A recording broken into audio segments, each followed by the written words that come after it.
عاشورہ یاد رکھیے، یہ بڑا اور مشہور اور معروف ہے، ہم سب عاشورے کے تعلق سے جانتے ہیں۔ عاشورہ 10 محرم کو ہوتا ہے اور اس دن روزہ رکھنا یہ سنت ہے۔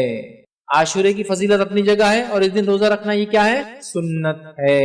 صحیح مسلم کی روایت ہے، نبی اکرم صلی اللہ علیہ وسلم فرماتے اور کہتے ہیں کہ جو صحیح مسلم کی روایت ہے، مجھے اللہ تعالیٰ سے امید ہے کہ یوم عاشورے کا روزہ گزشتہ 1 سال کے صغیرہ گناہوں کا کفارہ بنے گا۔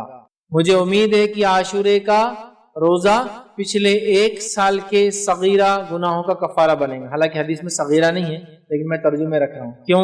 اس لیے کہ کبھی بھی کبیرہ گناہ بغیر توبہ کے معاف نہیں ہوتے، اور اگر بندوں کے ساتھ کیے گئے تو بندوں سے بھی معافی ضروری ہے۔